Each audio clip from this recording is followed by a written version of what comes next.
Bom, irmãos, então nós vamos ver então como Barth, né, entende por palavra de Deus. Ele entende isso em três formas. A primeira forma é a palavra de Deus pregada. A palavra de Deus pregada. E nesse sentido, a palavra é palavra de Deus no evento da pregação do Evangelho através da igreja. Tá? Não há uma palavra fora da igreja. Tá? Na verdade, por esses meios que nós encontramos aqui em Barth, não há palavra de Deus fora desses três aspectos somente. Tá? Isso vai ter uma séria implicação dentro do seu processo teológico, mas que no final talvez ele tenha revisto, pelo menos é o que alguns comentam, sobre haver revelação na própria criação, certo? Mas se dá no evento da pregação do Evangelho. É curioso que, para que você não venha confundir o que ensina a confissão helvética, a segunda confissão helvética, sobre a pregação fiel da palavra de Deus, é palavra de Deus. É assim que diz a segunda confissão, ou a segunda confissão helvética. Não é disso que Barth está falando.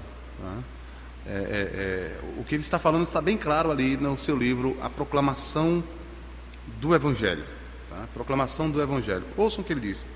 A pregação é a palavra de Deus pronunciada por ele mesmo. Deus utiliza, como lhe parece, o serviço de um homem que fala em seu nome a seus contemporâneos por meio de um texto bíblico. Este homem obedece assim à vocação que tem recebido na igreja e por seu ministério a igreja realiza a missão que lhe corresponde.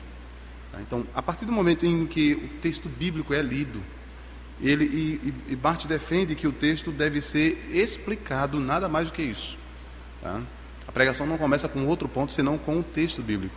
Este evento que está acontecendo que é chamado de palavra de Deus.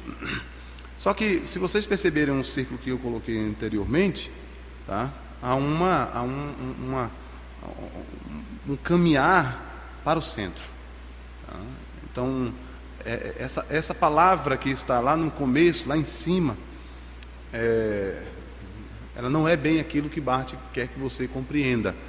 Que você pregue, que você ensine a partir do texto bíblico, porque Deus utilizará isso para manifestar a sua palavra. A segunda forma que Barth entende como palavra de Deus é a palavra escrita. Aqui tem uma citação dele da Dogmática Eclesiástica no livro 1, na primeira parte, no parágrafo 4.2, uma citação um pouco longa, mas eu quero que você ouça. A escritura é uma produção humana que se torna objetiva se for, entre aspas, revelada. Dá para ver aí? Não tá a declaração não, né? Tá, eu estou lendo outra. Ouçam isso. A escritura é uma produção humana que se torna objetiva se for revelada, escrita e pregada sob a ação do Espírito Santo. Caso contrário, não é uma revelação de Deus. Portanto, é o Espírito Santo quem legitima a palavra humana sobre Deus, sempre de modo atual, sempre atualizando-se. Nesse sentido, a pregação torna-se central não apenas como pressuposto da atividade teológica, mas também porque é o ponto em que a palavra de Deus confronta a congregação ouvinte de hoje. Assim é o encontro divino, que o encontro divino humano ocorre conduzindo à fé. Então, quando é que o homem se encontra com essa palavra? Quando ele é confrontado com a Escritura pregada. Tá? Com a Escritura pregada. Agora veja a declaração de Barth aqui. A declaração de que a Bíblia é a palavra de Deus é uma confissão de fé. Uma declaração de fé que ouve o próprio Deus falar através da palavra bíblica do homem. Claro, esta é uma declaração que, quando se aventura na fé, nós aceitamos como verdadeira a parte da nossa fé e além da nossa fé, e até mesmo em face da ausência de nossa fé. Nós não aceitamos isso como uma descrição de nossa experiência da Bíblia.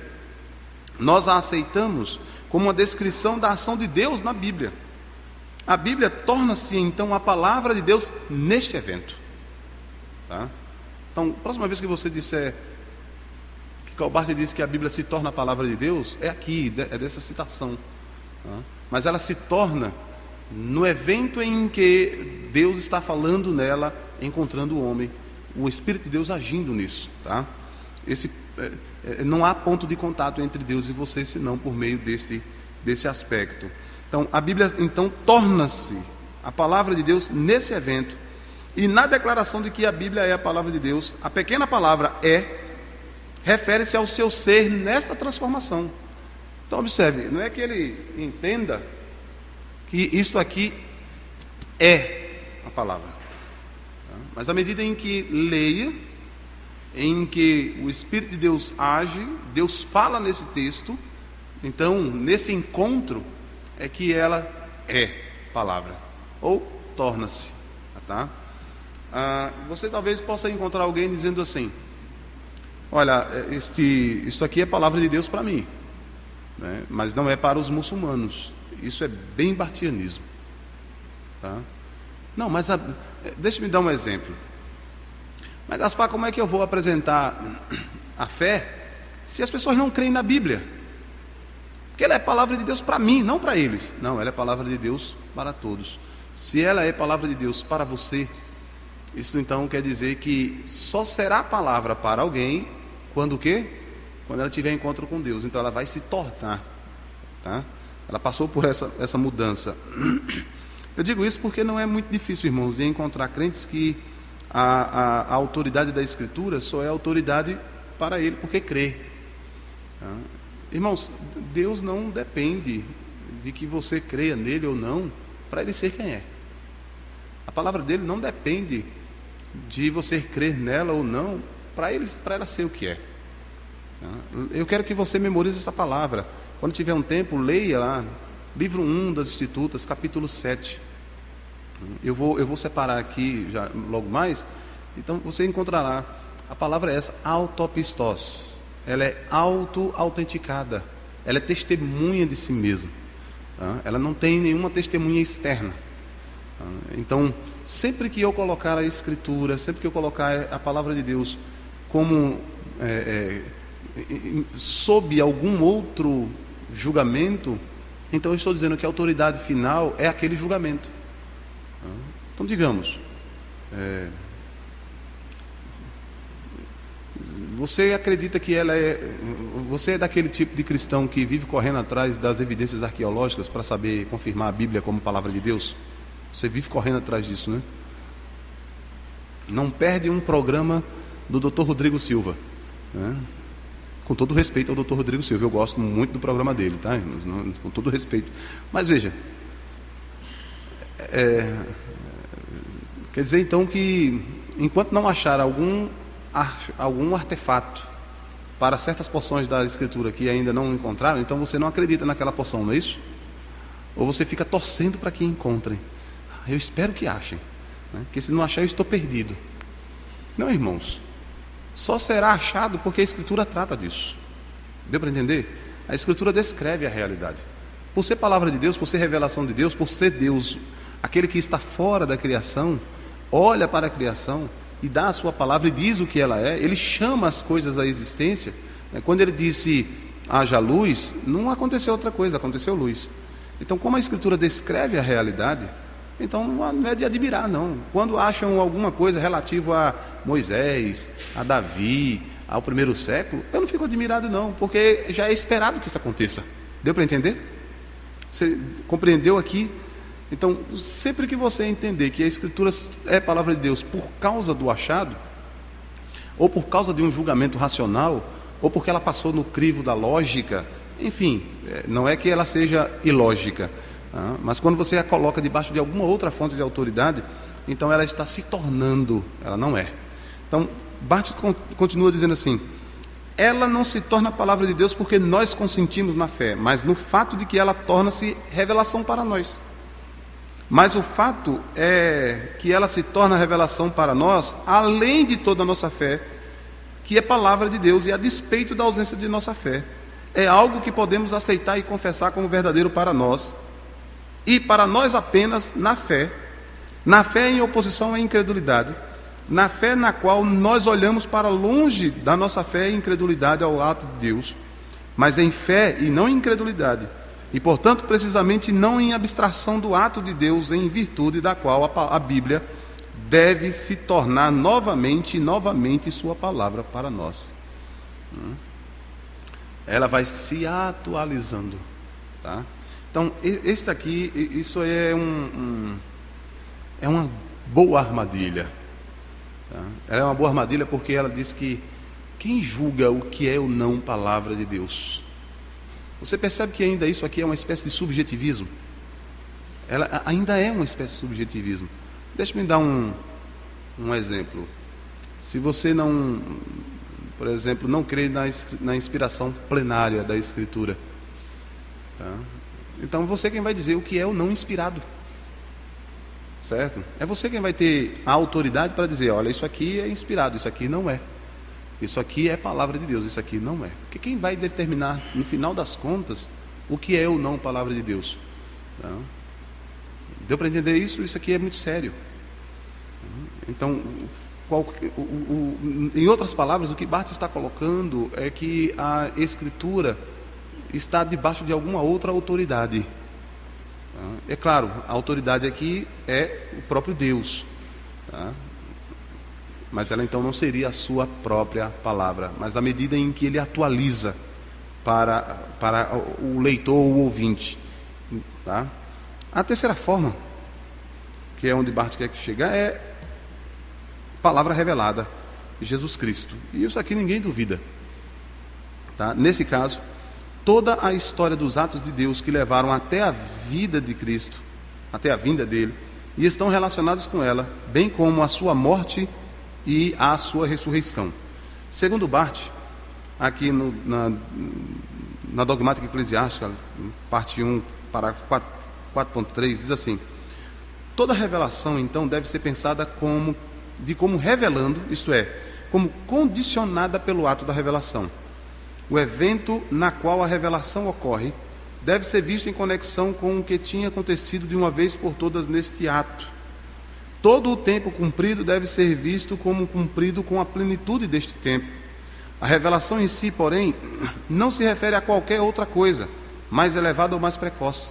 A revelação como tal não é relativa. A revelação de fato não difere da pessoa de Jesus Cristo, nem da reconciliação que o acompanha. Dizer revelação é dizer a palavra tornou-se carne. Claro, por revelação posso dizer alguma coisa bem diferente, algo puramente formal e como tal relativo. Mas dizer isso não é dizer o que a Bíblia quer dizer pela palavra ou que a proclamação da igreja está se referindo quando se refere à Bíblia, ou que seria chamado de revelação na dogmática cristã, se isso for tomado seriamente como tal. Quando na palavra revelação dizemos a palavra se fez carne e habitou entre nós, então estamos dizendo algo que pode ter uma única base intertrinitária na vontade de Deus, e o envio do Filho e do Espírito Santo no decreto eterno do Deus triuno. Então apenas isso pode ser estabelecido, apenas conhecimento de Deus, da parte de Deus, da luz na luz. Veja, irmãos, essa concepção, ela não é de todo equivocada. Não é de todo equivocada. O problema é que, ao dizer que Cristo é a única palavra, de fato, tá? Nós não temos acesso a Cristo de outro modo senão pelo testemunho do seu Espírito em nós. Nós não temos outro acesso, tá? O que tem registrado então seria o quê? Eu me preocupo hoje com um movimento parece até piedoso, tá? De que eu preciso de Cristo e não da sua palavra. Irmãos, você não pode ter um sem o outro, porque você não sabe o que Cristo disse, ou falou, ou o que Ele fez, senão pelo ato registrado. O testemunho interno do Espírito Santo é, de fato, confirmatório de quem nós somos. É Ele quem testifica em nossos corações que somos filhos de Deus. É Ele quem faz isso. Mas, além disso, não há nenhuma outra objetividade. Todos aqueles que dizem Cristo, mas sem Bíblia, Cristo sem palavra, na verdade é um subjetivista, tá? E por isso mesmo, não é impossível que essas pessoas que assim caminhem, que assim pensem, caiam em muitos erros, caiam em muitas heresias, caiam em muitos enganos e enganam a muitos. Não é difícil de perceber isso, tá? De entender, por exemplo, que alguém que diz eu não amo mais a minha esposa e eu devo não permanecer com ela, e o guru chega e diz: se não há amor, não tem mais o que fazer, separe. Mas a Escritura ensina que amor se aprende, ela não diz que amor se sente. A Escritura diz, por exemplo, que amarás ao Senhor teu Deus, está lá, se pegar por imperativo. Ela ensina que o Senhor nos deu os seus estatutos, as suas leis, os seus mandamentos, para que nós venhamos aprender a amá-lo. Paulo disse acerca das irmãs mais velhas que elas devem ensinar as mais novas a amarem seus maridos. Então, quando alguém chega e diz: olha, se não há amor, porque Cristo não está nisso, na verdade ele está desprezando a única revelação objetiva, porque ele bem poderia ter dado conselhos contrários. Na verdade você não ama mesmo, né? Então arrume mais umas 5. O que é que tem acontecido? O que é que tem acontecido? E aí o camarada faz agora a divisão entre Cristo e religião. Para mim, mais Cristo e menos religião. Irmãos, Cristo é a nossa religião. Ele não é separado da nossa religião. Se você está confundindo religiosidade, porque você reduziu o cristianismo a um sistema ético, deu para entender isso? Compreende? Quando eu reduzo o cristianismo a um sistema ético, então eu estou confrontando o Cristo e o sistema ético, o sistema religioso. Mas quando eu percebo Cristo como um agente histórico, como aquele que andou entre nós e que nos deu uma palavra e que autorizou, por meio do seu Santo Espírito, que fossem registrados aqueles eventos que ele muito fez, mas aqueles que são suficientes para que nós venhamos a crer em seu nome, então, meus irmãos, eu deixo de ser um subjetivista, porque eu tenho alguma coisa que me direciona. Eu não posso mais ser movido pelo engano do meu coração, e ainda que eu tente cair no processo de auto-engano, de racionalizar o meu pecado, a Escritura está lá me dizendo: isso é errado, isso é pecado, isso é agradável a Deus, isso não é. Você compreende? Compreende que essa tentativa de separar Cristo da Escritura, Cristo é a palavra de Deus, não tem, né? O texto de João 1:1, que é o nosso texto clássico, diz exatamente isso. O texto de Apocalipse capítulo 2 diz que ele é a palavra, ele é o amém de Deus, ele é aquele que confirma todas as promessas, ele é o sim de Deus, diz o apóstolo Paulo, ele é a palavra. Mas aquilo que ele nos deu de si, ok? Então, essa mentalidade de Barth de reduzir a revelação a Cristo é certamente uma espécie de subjetivismo. Eu quero que você compreenda que ele está fazendo isso, que é uma maneira de garantir, de proteger. Ele não está aqui criando uma heresia. Ele está protegendo contra o sistema que lá estava. Cristo não era considerado como ponto de partida para se fazer teologia.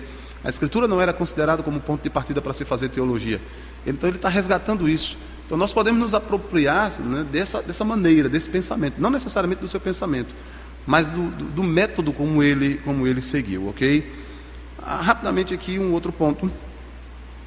A visão de Barth sobre Deus, né? Faltou ali sobre Deus. Vejam, por que a necessidade da revelação?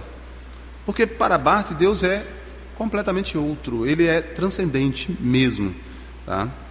É no tratamento do conhecimento de Deus que nós devemos ver a teontologia de Barth. É nesse tratamento do conhecimento de Deus, tá? Eu quero que você perceba que, como se diz, com muito respeito e toda humildade, a teologia natural cristã, diz Barth, recria a revelação dentro dos moldes de sua própria concepção. Mas, mesmo sendo o seu comportamento tão respeitoso e sério, mesmo que finja submeter-se consciente e continuamente, a teologia natural já conquistou por completo a revelação, transformando-a em não revelação. Isso certamente se mostrará naquilo que essa teologia faz com a revelação, que por ela foi absolvida e dominada, tá? Fazer teologia natural é anular a própria revelação. Eu quero ler com vocês rapidamente as considerações de Barth sobre essa questão de Deus ser completamente outro, totalmente outro. Desculpem. Barth divide o assunto acerca de Deus, do seu conhecimento, em 3 pontos: o completo conhecimento de Deus, a possibilidade de conhecê-lo e os limites do conhecimento. À luz dessa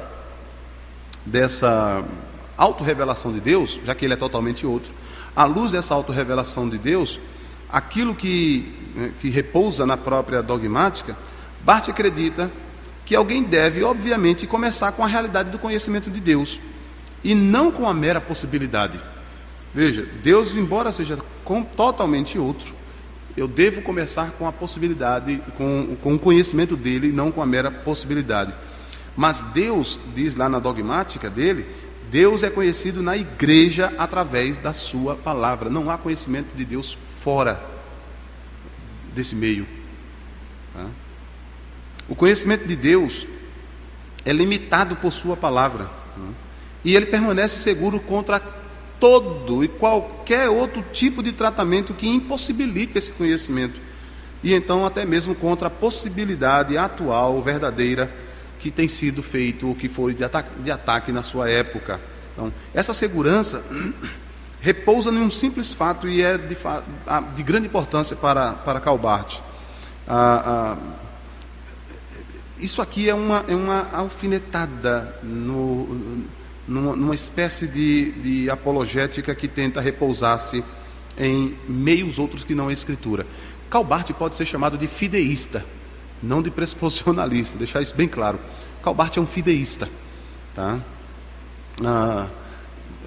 Ele, portanto, rejeitaria qualquer razão estratégica que tentasse demonstrar essa cognoscibilidade divina. O Deus de Barth, especialmente como contado na Epístola aos Romanos, é o Deus oculto, o Deus abscôndito, e nenhum caminho vai do homem para Deus, nem a via da experiência religiosa, segundo Schleiermacher, nem a via da história, ou a via de qualquer outro tipo de experiência, e nem tampouco a via metafísica. O único caminho praticável vai de Deus ao homem e se chama Jesus. Essa é a mentalidade de Barth sobre o conhecimento de Deus. É nesse conhecimento em que Deus torna-se o objeto do conhecimento. Atentem para isso. Isso quer dizer que o homem é feito sujeito do conhecimento. Nós deixamos de ser um investigador nessa concepção, mas nós somos colocados diante de Deus. Então, o Deus que é outrora oculto, o Deus que é completamente separado, que não há ponto de contato. Quando eu falar sobre a teologia de Van Til, vocês vão perceber alguma semelhança, mas Van Til vai um pouco mais por conta da teologia da aliança. Não há nenhum ponto de contato entre Criador e criatura. Então, o Deus que estava oculto, na hora que ele se revela, qual é o ponto de contato que existe? Cristo. E ainda assim não é completo, ele é tangencial. Então, aquilo que eu conheço de Deus, sou colocado diante dele. Uma distinção, portanto, é feita daquele que conhece e do conhecedor. E isso é uma maneira de salvaguardar a autêntica objetividade do conhecimento de Deus. Ou seja, aquilo que eu conheço de Deus é verdadeiro, Barth está dizendo. Aquilo que eu conheço de Deus é verdadeiro. Ele pode não ser exaustivo, mas ele é verdadeiro. O conhecimento, então, vem até mim e conforma-se a mim como um conhecedor. E Deus, como objeto de conhecimento, é também primariamente objetivo de si mesmo, e ele se revela sempre como Deus triuno, sempre como Deus, como Pai, como Filho e como o Espírito Santo. E nessa objetividade, ou desta objetividade primeira, nós não podemos falar muito, porque é o Deus oculto, o Deus escondido, e nem precisamos tentar, não temos necessidade. Mas Deus faz a si mesmo objetivo a nós. Tá? O homem, então, segundo Barth, nesse limite do conhecimento, para ele, Deus, que é o sujeito, também agora torna-se o objeto do nosso conhecimento. Irmãos, eu tenho para mim uma lição aqui que é fenomenal. Eu não estudo a Deus, ou os seus atos, ou os seus atributos, ou a sua revelação, como se eu estivesse estudando num laboratório. Aqui, a relação do Deus totalmente outro, que estava oculto e agora se manifesta a mim, me coloca na frente dele, perante ele, me faz ser um conhecimento, eu vou usar a palavra com cautela, relacional. O objeto do meu conhecimento é maior do que eu. E por mais que eu tenha todas as categorias acerca desse objeto, Isso não quer dizer que eu o conheça de fato. Não quer dizer porque você sabe de qual a pergunta 17 ou 18 do Catecismo Maior do Westminster, cada palavrinha daquela sobre o que é Deus, que quer dizer que você conhece. Deu para entender essa diferença? É isso que está por trás aqui do questionamento. O que Barth quer preservar, atacando a visão, uma visão dogmática fundamentada numa teologia natural, tá? E resgatando contra o liberalismo o conhecimento de Deus como objetivo. Então, Deus que é objeto, que é sujeito também do conhecimento, é objeto do conhecimento de si mesmo, tá? E ainda assim ele permanece um mistério para nós, por causa do que ele fez, de quem ele é, e ele se torna mais claro para nós. Todo conhecimento que nós temos, diz Karl Barth, é de Deus para nós. Nós devemos então reconhecer este fato, que nós somos limitados pela palavra de Deus. Irmãos, isto é um ataque à especulação. Nós temos o conhecimento de Deus a partir de Deus, e reconhecer isto é fé. E este conhecimento é o conhecimento da fé, a expressão que ele utiliza na sua dogmática. Agora, essa limitação permanece naquilo que nós conhecemos de Deus, e ainda assim é mistério. O conhecimento e a clareza que nós temos dele, vem dele e não de nós. Esse limite, portanto, é dado pela sua própria palavra. E nós temos que admitir, então, que nosso conhecimento de Deus é apenas o conhecimento da fé. Tá?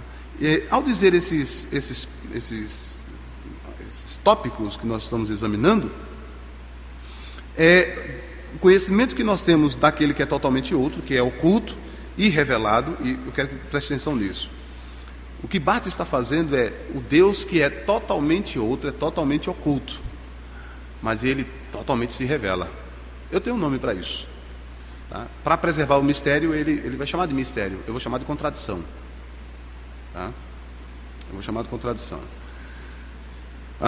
Bom, examinando esses pontos, eu quero que você perceba essa avaliação. A gente já vai entrar aqui um pouco em Bultmann, mas eu quero que você verifique isso aqui.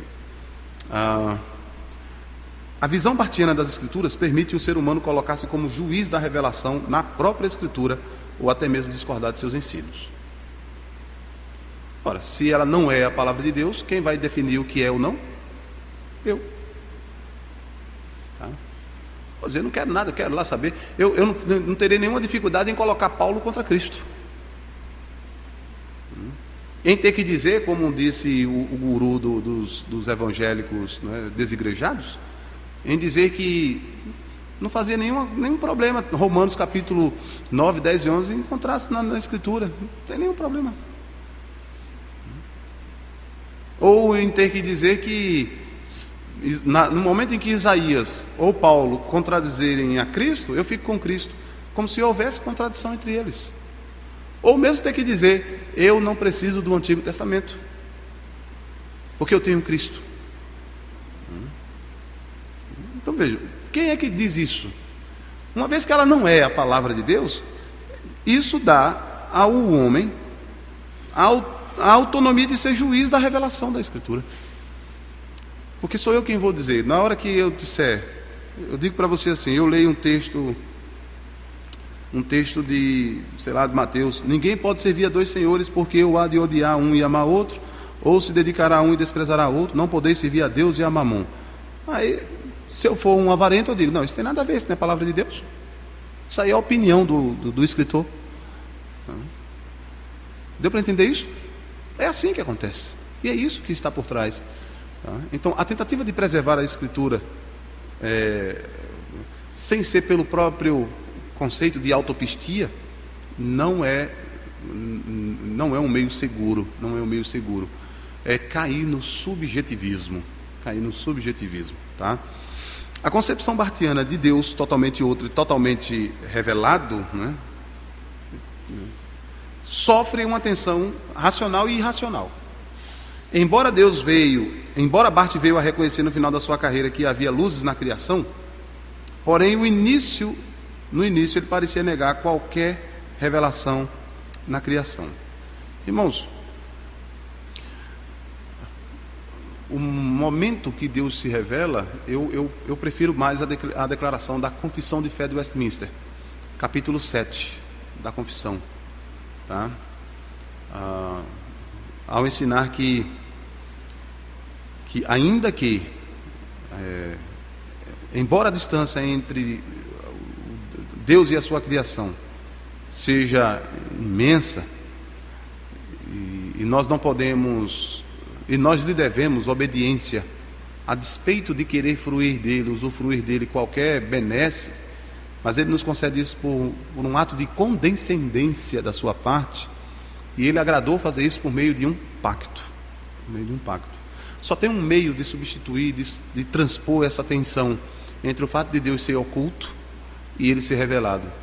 É colocar algo no meio, por meio de um pacto. Então, essa tentativa de jogar Deus como completamente oculto e completamente revelado, ela não se sustenta. Ela tenta preservar, é claro, a Deus e aos homens, a Deus e a sua criação, mas ela não se sustenta se eu não tiver o elemento de condescendência da parte de Deus, de pactual, um elemento de aliança entre Deus e a sua criação. Porque a pergunta que está por trás é como Deus se relaciona então, como Deus, que é totalmente oculto, que se revela, se relaciona então com a sua criação. Eu não posso ter um ponto somente tangencial, eu tenho que ter um ponto de fato análogo ou analógico entre Deus e a sua criação. Agora, irmãos, eu quero reconhecer um ponto forte na teologia de Barth. Um ponto forte é sobre o fazer, a tarefa do fazer teológico. Ele diz assim: teologia é a descrição da realidade da palavra de Deus dirigida ao homem. É a fé em busca de entendimento, caminho da derradeira visão de Deus. Isso faz com que a razão esteja dentro do limite da fé, incluindo para essa tarefa a necessidade da oração. A tarefa principal da teologia, portanto, seria estudar a Escritura e fazer exegese bíblica. Antes de dar adeus aos seus alunos lá em Bonn, Barth despediu-se com as seguintes palavras: exegese, exegese e mais exegese. Então, irmãos, essa compreensão de Barth sobre o fazer teologia na oração, eu tenho para mim que é fundamental para nós, é um resgate. Porque agora há pouco, como eu falava para vocês, se o objeto do meu conhecimento me faz sujeito desse conhecimento, e ele é objeto e sujeito também do conhecimento, então eu não posso ter a pretensão de dizer que agora, porque eu conheço as categorias teológicas, eu sei quem ele é.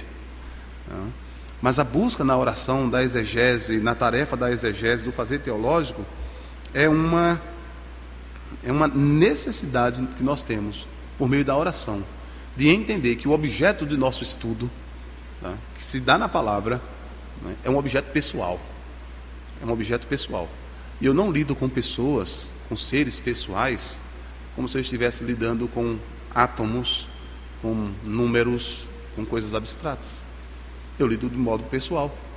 E no modo pessoal, a relação, embora Deus seja totalmente outro, assim como vocês são distintos de mim, para usar a expressão de Emmanuel Levinas, a gente se dá na face do outro. Assim, irmãos, ao lidar com Deus, eu me dou na face dele. Usando a expressão latina que todo mundo já deve conhecer, é coram Deo, é na presença dele. Eu faço teologia na presença dele. É curioso isso, porque se você pensar do objeto do seu fazer teológico como um não pessoal, você vai se assemelhar muito mais a um legista que trata de um cadáver, que pode dissecar um cadáver, tá? Do que um cuidador da alma, não um psicólogo, mas um aconselhador bíblico, tá? Em que lida com pessoas, com alma, com coração. Então eu tenho para mim que essa necessidade que nós temos de considerar a fazer teológico, a fé em busca do entendimento e buscar o ponto forte de fazer em oração, de submeter a razão à fé, de submeter a razão à revelação. Eu acredito que isso dá uma guinada na nossa concepção ou na nossa pretensão de dizer que sabemos a Deus porque decoramos uma teologia sistemática inteira. Tá? Então, eu me preocupo muito com isso. E eu estou voltando para falar para estudantes de teologia. Tá? Então, não deixem com que os estudos anulem, deixem de lado a tarefa da devocional, não deixem. Tá? Então, por mais atarefados que estejam, não deixem a tarefa da devoção. Não façam as suas atividades teológicas, o seu fazer teológico, sem a atividade da devoção. Porque vocês não estão lidando com um cadáver, vocês estão lidando com um Deus vivo. E por isso mesmo, a relação é eu-tu. Tá? Eu espero ouvir dele, eu falo a ele, mas eu não falo sozinho. Eu espero ouvir dele também e falar a mim. Ok? Irmãos, avançando aqui, eu faço um salto histórico de Calbart, né, e chego a esse outro teólogo, Rudolf Bultmann. Tá? Bultmann é um misto, né, é um complexo. Tá? Se é verdade que, em certo sentido, Calbart foi o maior teólogo do século XX, não há dúvida de que, em certo sentido, Rudolf Bultmann foi o maior estudioso do Novo Testamento. Isso não significa, naturalmente, que todos tenham concordado com ele, com o que ele dizia. Definitivamente isso não aconteceu. Tá? Mas não é demais destacar que Bultmann não era, em primeiro lugar, um sistemático. Ele era um estudante do Novo Testamento. Ele estava mais para a teologia bíblica. Historicamente falando, Bultmann era filho de um pastor luterano. Tá? Neto de pastores também, né, luteranos. E nasceu no norte da Alemanha. O seu pai, portanto, era um pastor luterano, e assim também como os seus avós maternais, a avó maternal, avós, agora me compliquei todo, mas tudo bem. O seu avô paternal era missionário em Serra Leoa, tá? E seu avô materno era pastor pietista em Alemanha. A tradição é uma tradição pastoral, tá? E de forma que Bultmann pôde descrever a sua infância como uma infância feliz. Foi educado nas melhores escolas da Alemanha, nas melhores universidades da Alemanha, e alegrou-se na sua educação com um aprendizado de grego. Tá? Em 1903, ele começou a sua carreira a estudar teologia em Tübingen, e subsequentemente, depois disso aí, né, ele gastou um semestre em Berlim e em Marburgo, tá? Com uma educação mais primorosa. Sua carreira acadêmica então se deu nessa universidade e teve influência decisiva sobre todo o mundo teológico desde 1921 até a sua aposentadoria em 1951. As influências de Bultmann são imensas. Aí eu separei algumas. Formulação abrangente em seu pensamento. Tantas essas influências, todas aqui, lideram o norte de seu pensamento. Por exemplo, ele em Berlim estudou com Harnack e estudou também com Hermann Gunkel, que ensinou-lhe o Antigo Testamento. Gunkel nós podemos dizer, ele é o pai dos gêneros literários no Antigo Testamento. Ele também sofreu a influência do Wilhelm Hermann em Marburgo, e Hermann enfatizava a experiência religiosa e o relacionamento, ao invés da doutrina, tá? E sustentou, tal como um bom kantiano que era, a separação entre fatos e valores. Então, observe, a ênfase na experiência e no relacionamento do que na doutrina. Então, ali também em Marburgo, ele aprendeu aos pés de um erudito bíblico conhecido como Johann Weiss, que tinha publicado um trabalho sobre o Novo Testamento. Então, Bultmann teve acesso a esse. Tá? E foi esse Johann Weiss que encorajou a Bultmann a buscar o seu doutorado, especialmente nos estudos no campo de Novo Testamento. O pensamento de Bultmann é complexo. Tá? E o Anthony Tisselton, no livro Dois Horizontes, afirma que é possível identificar 7 ou 8 pensamentos distintos, tá, de movimentos teológicos e filosóficos da época que impactaram Bultmann. Veja, eu citei apenas aqui alguns. Tá? Dentre esses pensamentos, percebe-se então como o próprio Bultmann reconhece o seu débito com os pensamentos do Gunkel, Hermann e Harnack. Tá? E no tocante à filosofia, a sua maior influência foi de um filósofo alemão, Martin Heidegger. Quando Bultmann estava em Marburgo, ele utilizou-se da filosofia heideggeriana, que é a filosofia existencialista, né, e a sua hermenêutica, como ferramental hermenêutico para a interpretação do Novo Testamento. Das suas principais obras, nós destacamos algumas aqui. Crer e Compreender, volume 1, que foram ensaios publicados em diversos periódicos entre os anos de 24 e 30. Tá? Aqui eu separei a Teologia do Novo Testamento. Foi publicado em 3 partes, a primeira em 1948, depois em 1951 e por fim em 1952. Tá? Trata-se da principal obra dele, mas detalhe, irmãos, quem causou impacto mesmo não foi o Teologia do Novo Testamento, foi o Crer e Compreender. Quem mais causou impacto? Tá? Eu tenho aqui, eu vou ler um tópico dele para vocês perceberem. Jesus Cristo e Mitologia, publicado em 1958, foram conferências que ele proferiu em 1951 nos Estados Unidos, na Universidade de Yale e Vanderbilt, entre outras universidades.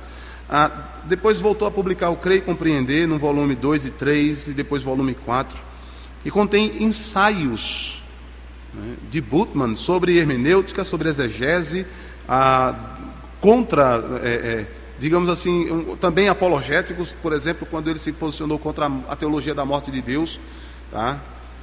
E Bultmann contribuiu positivamente e criticamente, tá, a partir da sua própria concepção teológica contra essa teologia. Então, eu separei 2 pontos, eu não vou me aprofundar em tudo com ele, mas eu quero destacar alguns pontos aqui. Bultmann era um hermeneuta, e como hermeneuta, 2 propostas dele se destacam. Primeiramente, a crítica da forma, que consiste em analisar a comunidade, né, que tenha preservado o texto bíblico. O que é crítica da forma? Irmãos, vejam, o criticismo já estava em alta. E os trabalhos de pesquisa em busca do Jesus histórico, né, começando lá com o Albert Schweitzer, é a tentativa de descobrir o que está por trás de cada comunidade. Antes do texto ser escrito, segundo a crítica da forma, o texto andava em forma oral. E antes dele ser impresso, existiam diversas pequenas comunidades. Essas comunidades falavam sobre Cristo, e até que chegou o momento que eles começam a registrar. E uma vez registradas, essas comunidades começam a compilar esses escritos, e no final nós temos os relatos como nós encontramos hoje. A crítica da forma quer descobrir o que estava por trás da comunidade, por trás do texto escrito, antes de chegar até nós, o que era que lá estava, tá bom? Os críticos expressavam receios de que, ao fazer isso, ao despir o texto, isso é subjetivismo também, isso é subjetivo, ao despir o texto, né, ao tentar conseguir saber alguma coisa que está por trás do texto, numa comunidade que não tenha deixado nada registrado, exceto o que nós temos aqui, o resultado é também uma relatividade no conhecimento histórico e, certamente, simplesmente subjetivo, ok? E um outro processo de demitização. Aqui eu citei um texto de Bultmann. Esse texto é encontrado no Crer e Compreender, tá? Artigos selecionados, certo? Ele é publicado pela editora Sinodal, não sei se eles publicam ainda.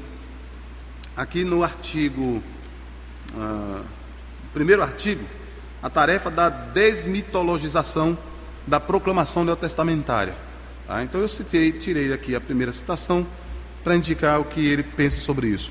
A concepção do universo no Novo Testamento é mítica. O universo é considerado como dividido em 3 andares. No mesmo se encontra a terra, no meio se encontra a terra, sobre ela o céu e abaixo dela o mundo inteiro. Ali é no meio. Tá?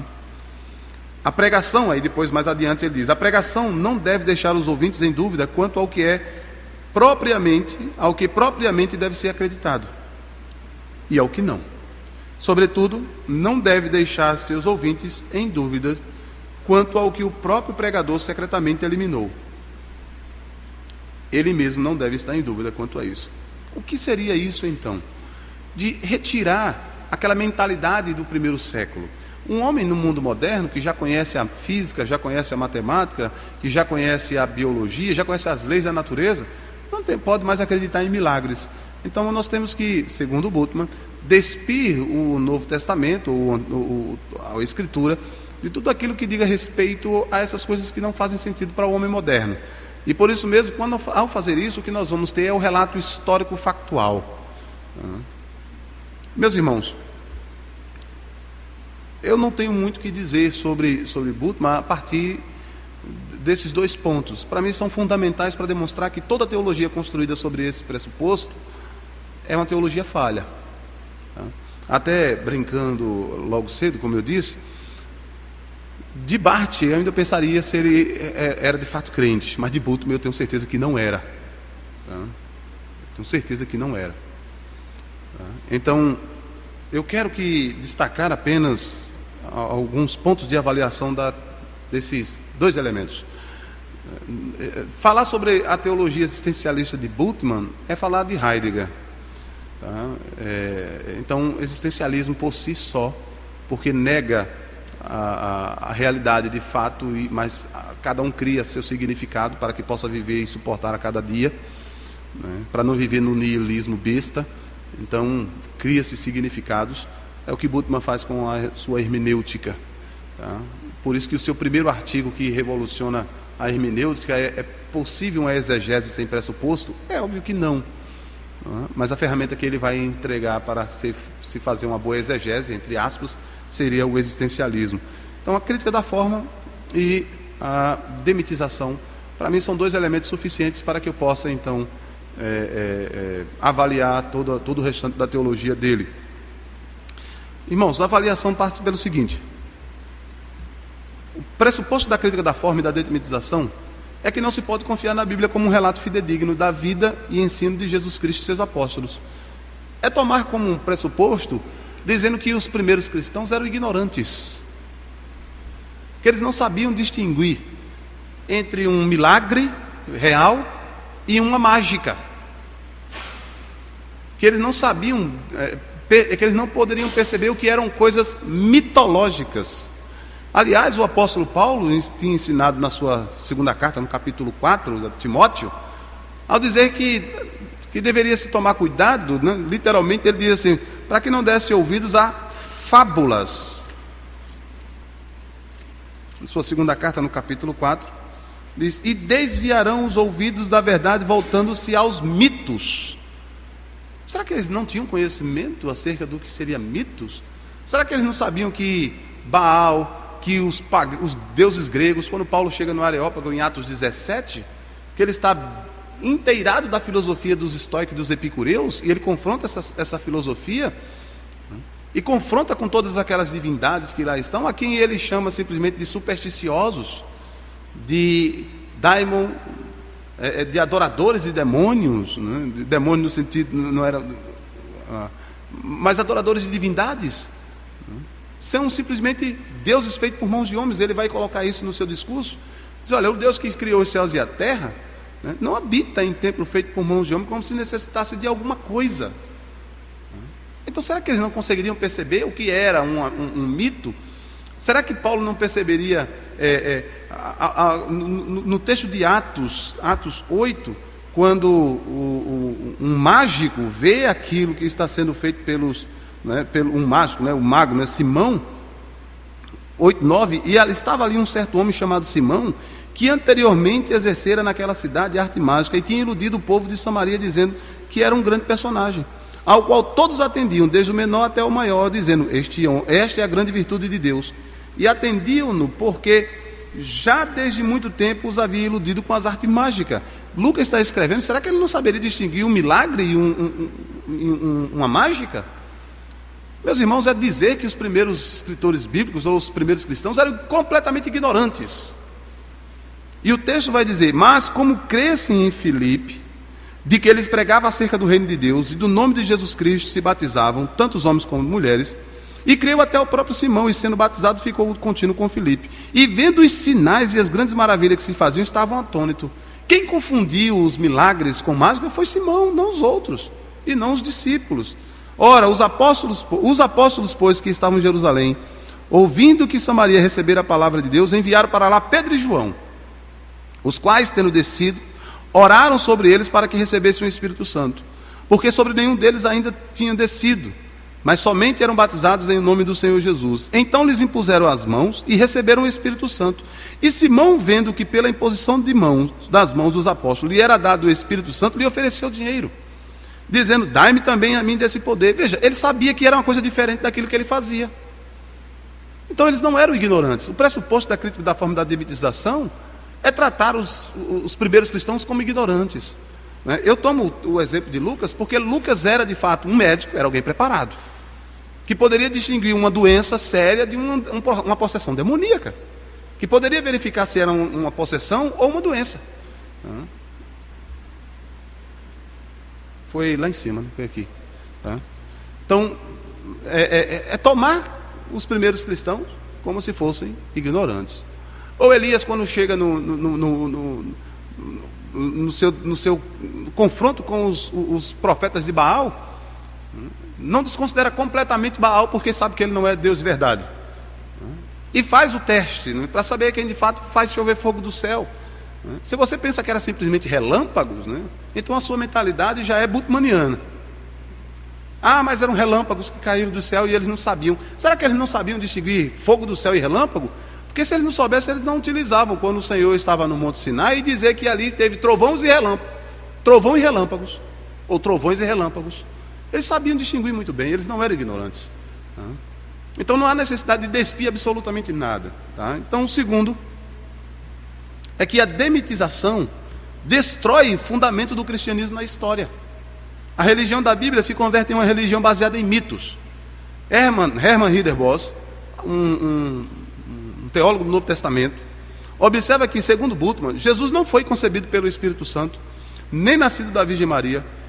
Se sofreu sob Pôncio Pilatos, foi crucificado, tudo bem, mas não desceu ao Hades, nem ressuscitou ao terceiro dia dentre os mortos, não subiu aos céus, não está sentado à destra de Deus Pai e não voltará para julgar os vivos e os mortos. Segundo Bultmann, essas palavras são destituídas de todo o significado literal. Quem pensava desse modo eram os positivistas da época. As mitológicas, e não indicam, são mitológicos e não indicam nenhuma realidade histórica objetiva. Assim é também no caso da doutrina da Trindade, da expiação substitutiva, da obra do Espírito Santo. Meus irmãos, a implicação mais séria é essa. Você entende que eu não preciso estar discutindo aqui o que é que Bultmann pensa sobre Deus, o que é que Bultmann pensa sobre a Escritura, o que é que Bultmann pensa sobre Jesus Cristo? Está aqui, porque por esses dois fundamentos, o que ele pensa já está claro. Cristo é Deus encarnado? Não. Isso é o que disseram sobre ele. Não. O Deus triuno? Não. Meus irmãos, os autores bíblicos, ontem eu comentei isso, eu vou comentar novamente. Os autores bíblicos tinham a coragem de colocar lugares, nomes de pessoas da época e datas. Eles tinham coragem de fazer isso, porque poderia ser averiguado. Eu gosto de como o apóstolo Paulo registra 1 Coríntios capítulo 15. Ao falar sobre a ressurreição de Cristo, ele diz assim: também vos notifico, irmãos, o resultado que ressuscitou ao terceiro dia, segundo as Escrituras. Começa com a revelação.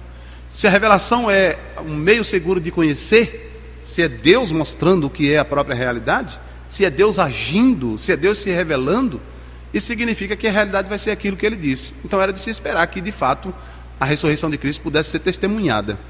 E aí Paulo continua dizendo: que foi visto por Cefas e depois pelos 12.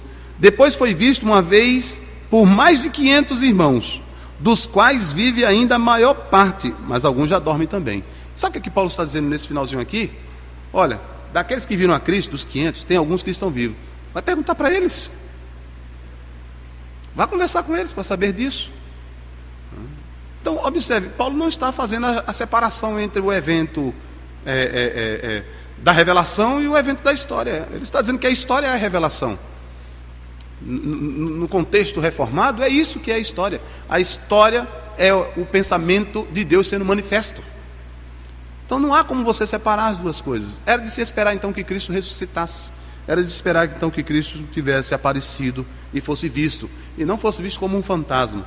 A ousadia ou a confiança de Paulo em colocar: Cristo apareceu a mais de 500 irmãos, e desses ainda, alguns estão vivos. Tá? É só procurar saber. Detalhe, Paulo está escrevendo para uma igreja que, helênica, para um contexto helênico, e sabe que os gregos não acreditam em ressurreição. Irmãos, para a nossa conclusão aqui, existe uma diferença abismal entre reconhecer as Escrituras como palavra de Deus e como um livro comum, místico ou mítico. Esse é o meu ponto contra o bartianismo. A Escritura não é um livro comum. Entenda, ela é texto, ela tem gênero literário, ela tem eventos históricos, mas todos esses eventos e todos esses registros não são simplesmente, não se resumem a esses eventos. Tá? Elas vão além, porque elas são manifestações, são revelações de Deus para nós. Isso me faz pensar, meus irmãos, que nós devemos ter a prioridade da revelação para a teologia, tomando a Escritura como a autoridade última. Tá? Como eu utilizo a expressão última, meus irmãos entendem, do começo ao final, do começo ao fim, é a Escritura. Ao pensar nisso, o nosso exercício teológico não é por outro meio senão por ela. Tá? É começando com ela, concluindo e terminando com ela. Tá? Então, ao tratar a Escritura como veja, você trata a Escritura,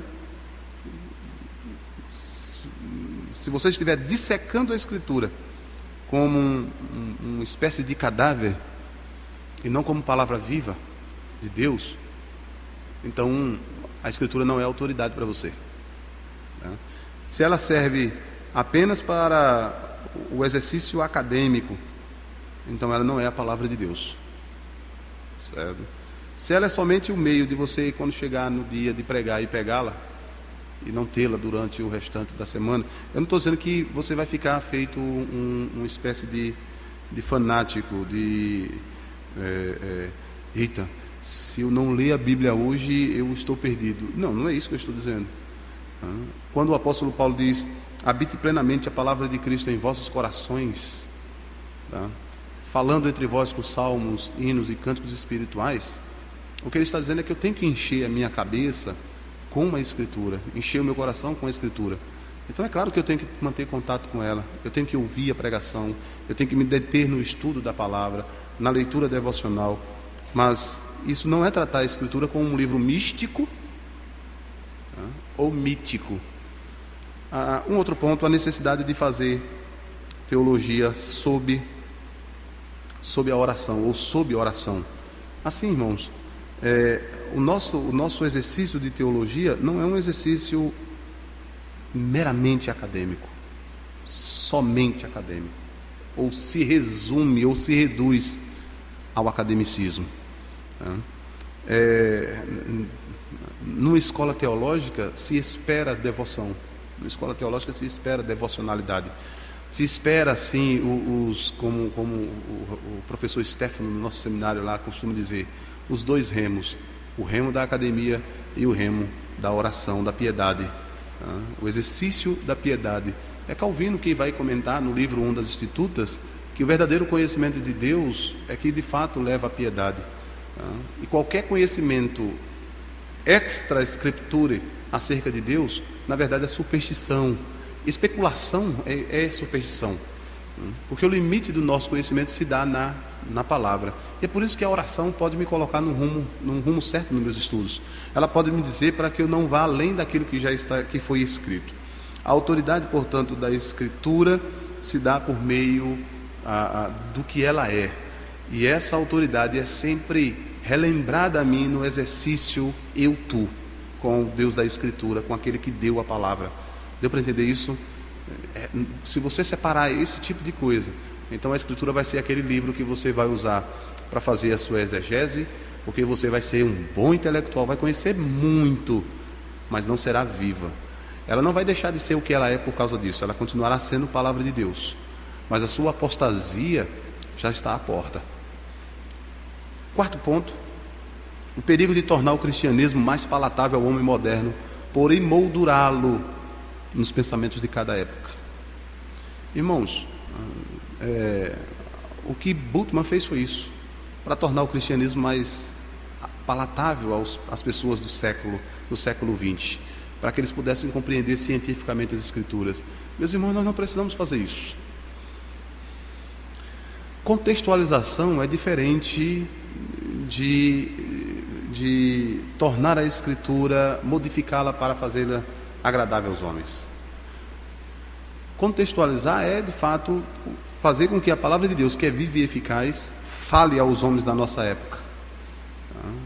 Então, eu vejo aí nos Facebooks da vida, rapaz, eu vejo gente brigando por aquilo que ninguém está perguntando. Irmãos, me permitam, eu sou um presbiteriano no meio de batistas, mas a gente não está brigando mais sobre a quantidade de água que usa, pelo menos não, né? Mas veja, quanto tempo a gente perde brigando, e aí a gente vai lá para o Facebook e acha que essa é a maior discussão do século, quando na verdade nós temos discussões muito mais sérias. Nós estamos preocupados com a eclesiologia. Tanto os reformados presbiterianos quanto os reformados batistas estão perdendo membros, mas eles não estão perdendo membros simplesmente porque a gente pode se acomodar na desculpa, não era dos nossos. Estão perdendo porque eles parece que não estão reconhecendo mais uma eclesiologia sadia. Quantas são as pessoas que entram na igreja, que professam a fé, mas não se tornam membros da igreja, porque acreditam que ser membro é opcional?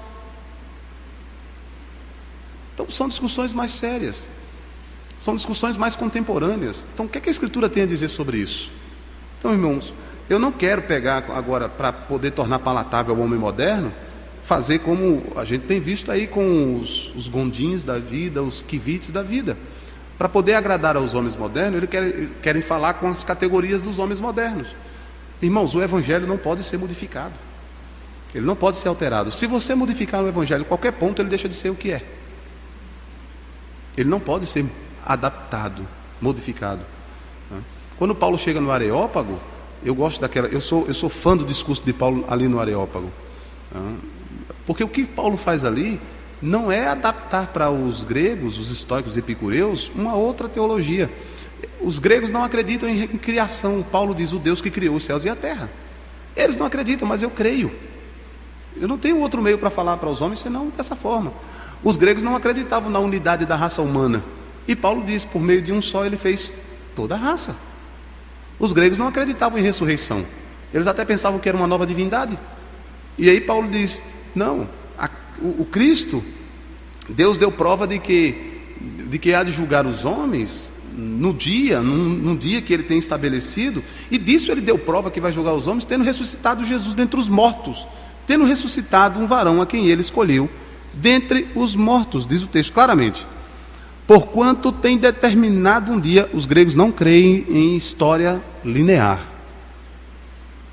Porquanto Deus tem determinado um dia em que com justiça há de julgar o mundo, por meio do homem que destinou, e disso deu certeza a todos, ressuscitando dentre os mortos. Os gregos não acreditavam nisso. Paulo não teve que negociar. Olha, vem cá, eu sei que vocês não acreditam em... Isso aqui, irmãos, cai por terra qualquer pensamento helenista da Escritura. E Paulo poderia utilizar, porque ele utiliza os filósofos aqui.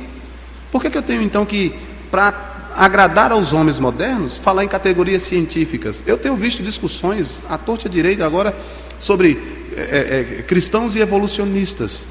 Por que eu tenho que abrir mão do criacionismo, né, e imiscuí-lo ou sintetizá-lo com a visão darwinista, simplesmente para poder agradar os homens e parecer mais intelectual? Eu quero encerrar com uma história que o Dr. Scott Olive conta.